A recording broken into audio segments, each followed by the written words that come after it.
누가복음 1장. 우리 가운데서 일어난 일에 대하여 차례대로 쓰려고 한 사람들이 많이 있었습니다. 이 사람들은 처음부터 이 일을 목격한 사람들, 즉 말씀의 종들이 우리에게 전하여 준 대로 기록하였습니다. 존귀하신 데오빌라 각하, 저도 이 모든 일을 처음부터 자세히 조사하였으므로 이 일을 각하께 차례대로 기록하여 드리는 것이 좋다고 생각합니다.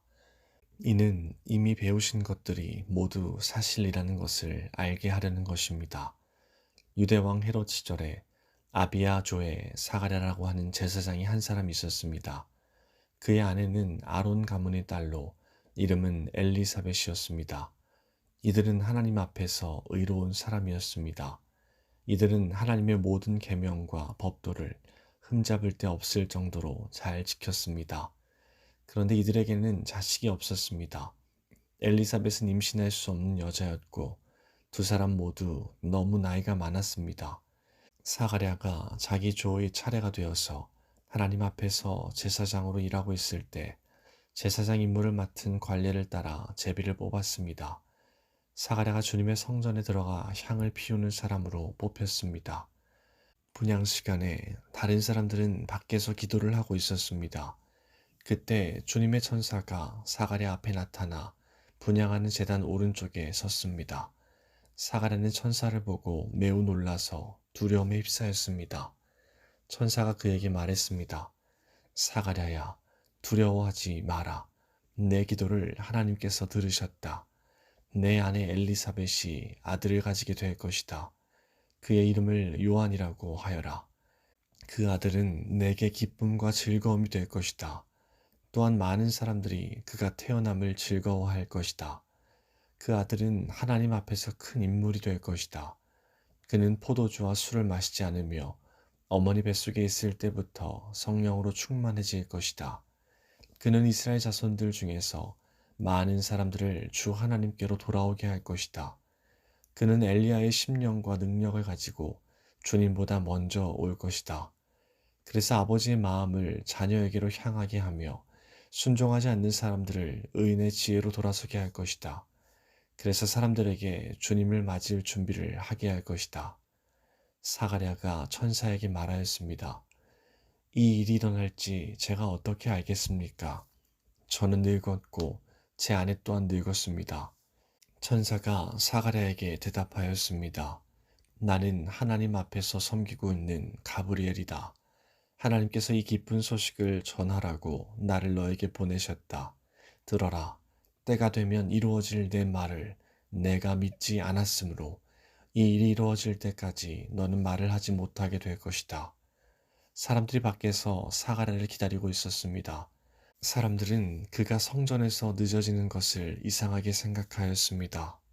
사가랴가 밖으로 나왔는데 아무 말도 할 수 없었습니다. 사람들은 그가 성전 안에서 환상을 본 줄 알게 되었습니다. 사가랴는 단지 손짓만 할 뿐 말을 하지 못했습니다. 제사장 직무 기간이 끝난 뒤에 사가랴는 집으로 돌아갔습니다. 그 후에 엘리사벳이 임신하게 되었습니다. 그녀는 임신한 후 5달 동안 집 밖에 나오지 않았습니다. 그녀가 말했습니다. 주님께서 나를 너그러이 돌보아 주셔서 아이를 주심으로 사람들로부터 당하는 내 부끄러움을 없애주셨다. 임신한 후 6째 달에 하나님께서 가브리엘 천사를 나사렛이라고 하는 갈릴리의 한 마을로 보내셨습니다. 가브리엘은 다윗 가문의 요셉이라고 하는 사람과 약혼한 처녀에게 가게 되었습니다. 이 처녀의 이름은 마리아였습니다. 천사가 마리아에게 와서 말했습니다. 은혜를 입은 여인이여 기뻐하여라. 주께서 당신과 함께하길 빈다. 마리아는 천사의 말을 듣고 너무나 놀라서 이게 도대체 무슨 소리인가 하고 생각하였습니다. 천사가 마리아에게 말했습니다. 마리아야, 두려워하지 마라. 하나님께서 내게 은혜를 베푸신다. 보아라, 내가 아이를 임신하게 되어 아들을 낳을 것이다. 너는 그 이름을 예수라고 하여라. 그는 크게 되어 가장 높으신 분의 아들이라고 불릴 것이다. 주 하나님께서 그에게 그의 조상 다윗의 왕좌를 주실 것이다. 그는 영원히 야곱의 집을 다스릴 것이며 그의 나라는 끝이 없을 것이다. 마리아가 천사에게 말했습니다. 나는 남자를 알지 못하는 처녀인데 어떻게 이런 일이 있을 수 있습니까? 천사가 마리아에게 대답했습니다. 성령이 내게 내려오시고 가장 높으신 분의 능력이 너를 감싸 주실 것이다. 태어날 아이는 거룩한 분, 하나님의 아들이라고 불릴 것이다. 보아라, 내 친척 엘리사벳도 나이가 많지만 임신하였다. 그녀는 임신하지 못한다고 생각하였으나 벌써 임신한 지 6달이 되었다. 하나님께서는 하지 못하실 일이 없다. 마리아가 말했습니다. 보소서, 저는 주님의 여종이오니 당신의 말씀대로 제게 이루어질 것을 믿습니다. 그러자 천사가 마리아에게서 떠나갔습니다.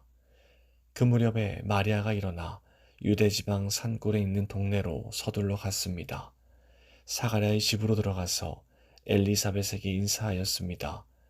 엘리사벳이 마리아의 인사를 받을 때 아기가 뱃속에서 뛰놀았습니다. 엘리사벳이 성령으로 충만하여져서 큰 소리로 외쳤습니다. 당신은 여인들 중에서 가장 복받은 자입니다. 당신의 뱃속에 있는 열매가 복됩니다. 내 주님의 어머니께서 내게 오시다니 무슨 일입니까? 보소서, 당신이 인사하는 소리가 내 귀에 들릴 때에 내 뱃속의 아이가 기뻐서 뛰어놀았습니다. 주님께서 말씀하신 것이 이루어질 것을 믿는 자는 복이 있습니다. 마리아가 말하였습니다. 내 영혼이 주님을 찬양합니다. 내 영혼이 나의 구주 하나님을 기뻐합니다. 그것은 주님께서 이 여종의 비천함을 돌보셨기 때문입니다. 이제부터는 모든 세대가 나를 복되다 할 것입니다. 그것은 전능하신 분이 내게 이 큰 일을 행하셨기 때문입니다. 주님의 이름은 거룩합니다. 주님의 자비하심은 하나님을 두려워하는 자에게 대대로 있을 것입니다.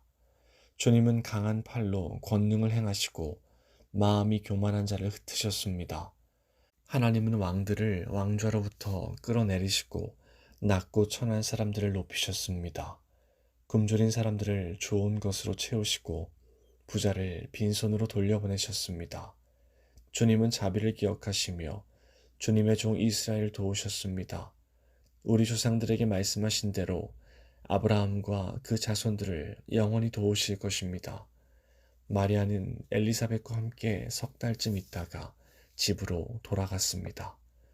해산할 날이 이르러 엘리사벳은 아들을 낳았습니다. 이웃 사람들과 친척들은 주께서 엘리사벳에게 큰 은혜를 베푸신 것을 듣고 함께 기뻐하였습니다. 이 사람들은 아이가 태어난 지 8일째 되는 날에 아이에게 할례를 하려고 왔습니다. 이들은 아버지의 이름을 따서 아이의 이름을 사가랴라고 지으려고 하였습니다. 그러자 아기 어머니가 말했습니다. 안 됩니다. 요한이라고 지어야 합니다. 사람들이 엘리사벳에게 말했습니다. 하지만 당신 가문 중에 그런 이름을 가진 사람은 하나도 없어요. 사람들은 아버지인 사가랴에게 손짓을 하여 아이의 이름을 무엇이라고 짓기 원하는지 물었습니다. 그러자 사가랴는 쓸 것을 달라고 하여 아기 이름은 요한이라고 썼습니다. 이를 본 사람들이 모두 이상히 여겼습니다. 그 즉시 사가랴의 입이 열리고 혀가 풀려 하나님을 찬양하였습니다. 주변에 있는 사람들이 모두 두려워하였고 이 모든 이야기는 유대 온 산골에 전해졌습니다. 이 이야기를 들은 사람은 모두 이 사실을 마음에 새기며 이 아이가 장차 어떤 인물이 될까 하고 말했습니다. 그것은 주님의 손이 아이와 함께 하셨기 때문입니다. 요한의 아버지 사가랴가 성령으로 충만하여 예언하였습니다. 주 이스라엘 하나님은 찬양을 받으실 분이시다. 주께서 백성들을 돌보시며 구원을 베푸셨다. 하나님의 종 다윗의 집에서 우리를 위한 구원의 뿔을 드셨다. 옛날 거룩한 예언자의 입으로 말씀하셨다. 우리를 원수에게서 구원하시고 우리를 미워하는 모든 사람의 손에서 건져내셨다. 주님께서 우리 조상에게 자비를 베푸시고 거룩한 언약을 기억하셨다. 이것은 우리에게 주시려고 우리 조상 아브라함에게 하신 맹세다. 우리를 원수들의 손에서 구원하셔서 두려움 없이 주님을 섬기게 하셨고 평생 동안 주님 앞에서 거룩하고 의롭게 살아가게 하셨다. 아기야, 너는 가장 높으신 분의 예언자로 불릴 것이다. 내가 주님보다 앞서가며 주님의 길을 준비할 것이다. 백성들에게 죄를 용서받는 구원의 지식을 줄 것이다. 우리 하나님의 사랑과 자비로 인하여 떠오른 태양이 높은 곳에서 어두움과 죽음의 그늘에 앉은 우리들에게 빛을 비추일 것이다. 그래서 우리의 발을 평화의 길로 인도하실 것이다. 아기는 자라서 심령이 강해졌습니다.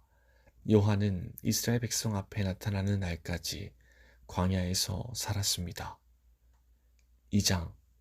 그때에 아구스도 황제가 내린 칙령에 따라 온 나라가 호적 등록을 하게 되었습니다. 이것은 구레뇨가 시리아의 총독으로 있을 때 행한 첫 번째 호적 등록이었습니다. 그래서 모든 사람들이 호적을 등록하러 고향으로 가게 되었습니다. 요셉도 다윗 가문의 자손이었으므로 갈릴리 나사렛을 떠나 유대 지방에 있는 다윗의 마을로 갔습니다. 이 마을은 베들레헴이라고 불렸습니다. 그는 약혼한 마리아와 함께 호적을 등록하러 갔습니다. 마리아는 그때에 임신 중이었습니다. 이들이 베들레헴에 있는 동안 아기를 낳을 때가 되었습니다. 마리아는 첫 아들을 낳아 포대기에 싸서 구유에 눕혀두었습니다. 그것은 여관에 이들이 들어갈 빈방이 없었기 때문입니다. 그 근처 들판에서 목자들이 밤에 양떼를 지키고 있었습니다. 주님의 천사가 갑자기 이들 앞에 나타났습니다. 주님의 영광이 그들을 둘러 비추자 이들은 몹시 두려워하였습니다. 천사가 그들에게 말했습니다. 두려워 마라, 보아라, 모든 백성을 위한 큰 기쁨의 소식을 가지고 왔다.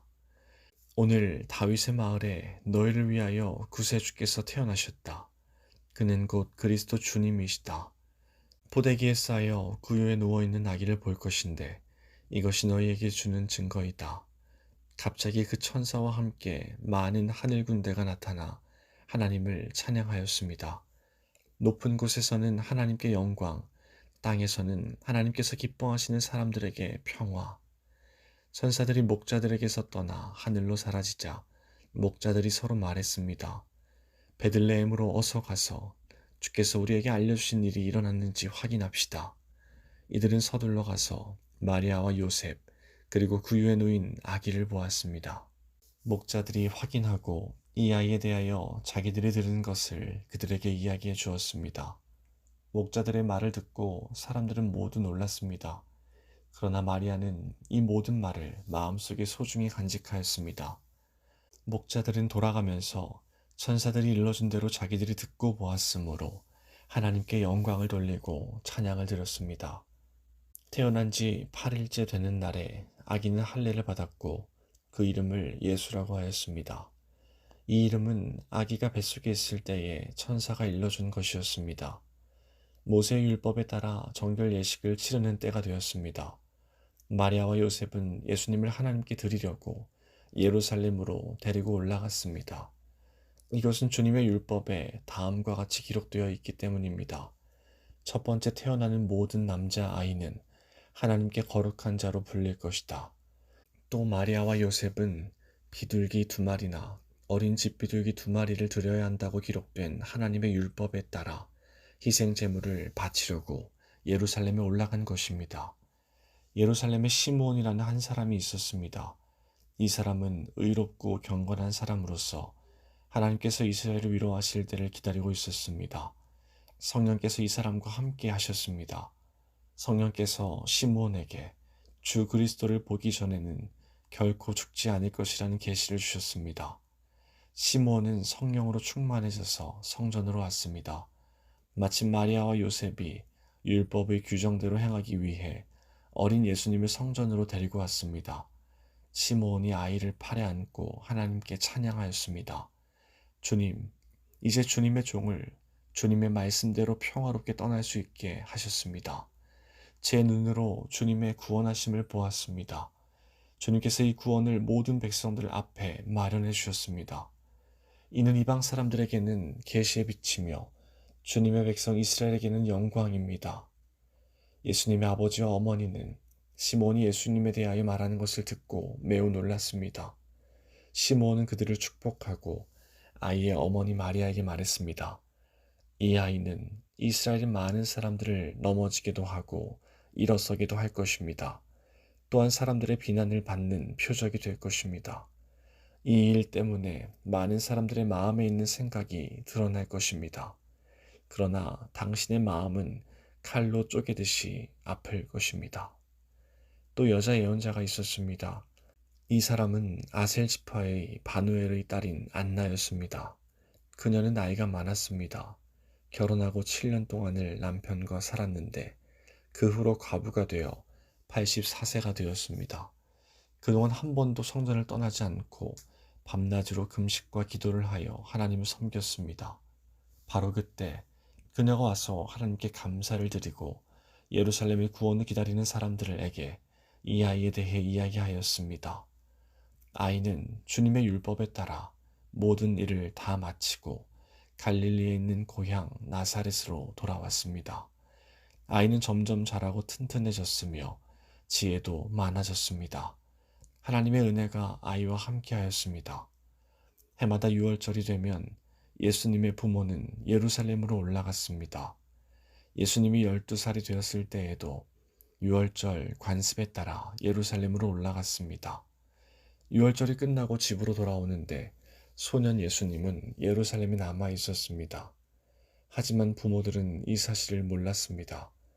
단지 그들은 예수님이 일행들 속에 있을 것으로만 생각하고 있었습니다. 그렇게 하루 정도 길을 간 후 요셉과 마리아는 예수님을 친척들과 친지들 가운데서 찾기 시작했습니다. 그러나 예수님을 발견하지 못하자 예수님을 찾으러 다시 예루살렘으로 되돌아갔습니다. 3일 뒤에 그들은 성전에서 예수님을 발견하였습니다. 예수님은 성전에서 율법학자들 사이에 앉아서 듣기도 하고 묻기도 하면서 계셨습니다. 그의 이야기를 듣는 모든 사람들이 예수님의 슬기와 대답에 놀라워했습니다. 예수님의 부모도 그를 보고는 매우 놀랐습니다. 어머니가 말했습니다. 아들아, 왜 이렇게 하였느냐? 내 아버지와 내가 걱정하며 너를 찾아다녔다. 그때 예수님께서 대답했습니다. 왜 저를 찾으셨습니까?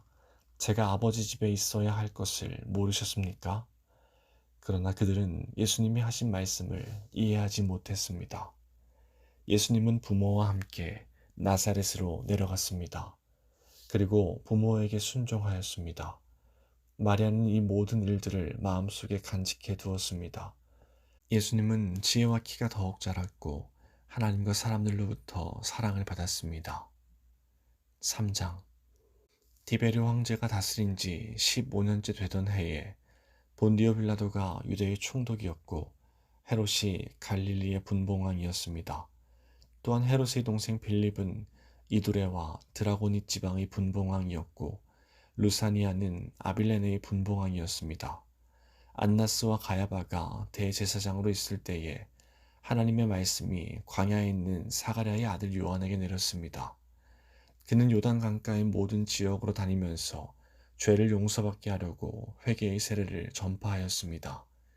이것은 예언자 이사야의 책에 기록된 대로입니다. 광야에서 외치는 사람의 소리가 있다. 주님의 길을 예비하여라. 그분의 길을 곧게 하여라. 모든 골짜기가 메워질 것이고 모든 산과 언덕이 낮아질 것이다. 굽은 길은 곧게 펴질 것이고 험한 길은 평탄해질 것이다. 그리고 모든 사람들이 하나님의 구원을 볼 것이다. 요한은 자기에게 세례를 받으려고 온 많은 사람들에게 말했습니다. 너희 독사의 자식들아, 누가 너희에게 다가오는 하나님의 진노를 피하라고 경고해 주었느냐? 그러므로 너희는 회개에 알맞은 열매를 맺어라. 너희는 속으로 아브라함이 우리의 아버지이다 라고 말하지 마라. 내가 말한다. 하나님은 이 돌로도 아브라함의 자녀를 만드실 수 있다. 도끼가 이미 나무 뿌리에 놓여 있다. 그러므로 좋은 열매를 맺지 못하는 모든 나무는 잘려서 불 속에 던져질 것이다. 사람들이 요한에게 물었습니다. 그러면 우리가 어떻게 해야 합니까? 요한이 그들에게 대답했습니다. 옷이 두 벌 있는 사람은 하나도 없는 사람에게 나누어 주고 양식이 있는 사람도 이와 같이 하여라. 세리들도 세례를 받으러 왔습니다. 그들도 요한에게 물었습니다. 선생님, 우리는 어떻게 해야 합니까? 요한이 그들에게 말했습니다. 세금을 거두도록 지시받은 액수 이상으로 거두지 마라. 군인들도 요한에게 물었습니다. 우리는 어떻게 해야 합니까? 요한이 그들에게 말했습니다. 사람들로부터 강제로 돈을 뺏지 마라. 거짓으로 고발하지 마라. 그리고 임금으로 받는 돈을 만족하게 여겨라. 백성들은 그리스도를 기다리고 있었기에 혹시 요한이 그리스도일지도 모른다는 생각을 마음속으로 하였습니다.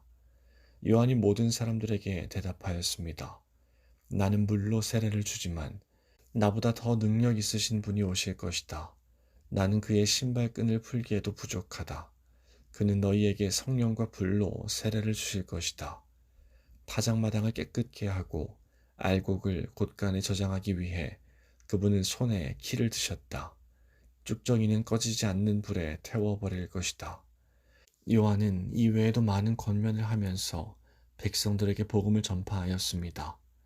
헤롯 분봉왕은 헤로디아의 일과 그 외에도 그가 저지른 여러 가지 악한 일 때문에 요한에게 책망을 받았습니다. 거기에다가 헤롯은 한 가지 악을 더 저질렀습니다. 그것은 요한을 감옥에 가둔 것입니다. 모든 사람들이 세례를 받았을 때 예수님께서도 세례를 받으셨습니다. 예수님이 기도하고 계실 때 하늘이 열렸습니다. 그리고 성령이 비둘기의 모습으로 예수님께 내려왔습니다. 하늘로부터 너는 내 사랑하는 아들이다. 내가 너로 말미암아 기쁘다. 라는 목소리가 들렸습니다. 예수님께서 일을 시작하신 때는 30세쯤이었습니다. 사람들은 예수님을 요셉의 아들로 여겼습니다. 요셉은 헬리의 아들입니다. 헬리는 맏닷의 아들이고 맏닷은 레위의 아들입니다. 레위는 멜기의 아들이고 멜기는 얀나의 아들입니다. 얀나는 요셉의 아들입니다. 요셉은 맏다디아의 아들이고 맏다디아는 아모스의 아들입니다. 아모스는 나훔의 아들이고 나훔은 에슬리의 아들입니다. 에슬리는 낫게의 아들입니다. 낫게는 마앗의 아들이고 마앗은 맏다디아의 아들입니다. 맏다디아는 서머인의 아들이고 서머인은 요색의 아들입니다. 요색은 요다의 아들입니다. 요다는 요하난의 아들이고 요하난은 레사의 아들입니다. 레사는 스룹바벨의 아들이고 스룹바벨은 스알디엘의 아들입니다. 스알디엘은 네리의 아들입니다. 네리는 멜기의 아들이고 멜기는 앗디의 아들입니다. 앗디는 고삼의 아들이고 고삼은 엘마담의 아들입니다. 엘마담은 에르의 아들입니다. 에르는 예수의 아들이고 예수는 엘리에서의 아들입니다. 엘리에서는 요림의 아들이고 요림은 맏닷의 아들입니다. 맏닷은 레위의 아들입니다. 레위는 시몬의 아들이고 시몬은 유다의 아들입니다. 유다는 요셉의 아들이고 요셉은 요남의 아들입니다. 요남은 엘리야김의 아들입니다. 엘리야김은 멜레아의 아들이고 멜레아는 맨나의 아들입니다. 맨나는 맏다다의 아들이고 맏다다는 나단의 아들입니다. 나단은 다윗의 아들입니다. 다윗은 이새의 아들이고 이새는 오벳의 아들입니다. 오벳은 보아스의 아들이고 보아스는 살몬의 아들입니다. 살몬은 나손의 아들입니다. 나손은 아미나답의 아들이고 아미나답은 아드민의 아들입니다. 아드민은 아니의 아들이고 아니는 헤스론의 아들입니다. 헤스론은 베레스의 아들이고 베레스는 유다의 아들입니다. 유다는 야곱의 아들이고 야곱은 이삭의 아들입니다. 이삭은 아브라함의 아들이고 아브라함은 데라의 아들입니다. 데라는 나홀의 아들입니다. 나홀은 스룩의 아들이고 스룩은 르우의 아들입니다. 르우는 벨렉의 아들이고 벨렉은 헤버의 아들입니다. 헤버는 살라의 아들입니다. 살라는 가이난의 아들이고 가이난은 아박삿의 아들입니다. 아박삿은 셈의 아들이고 셈은 노아의 아들입니다. 노아는 레멕의 아들입니다. 레멕은 무드셀라의 아들이고 무드셀라는 에녹의 아들입니다. 에녹은 야렛의 아들이고 야렛은 마알랄렐의 아들입니다. 마알랄렐은 가이난의 아들입니다. 가이난은 에노스의 아들이고 에노스는 셋의 아들입니다. 셋은 아담의 아들이고 아담은 하나님의 아들이었습니다.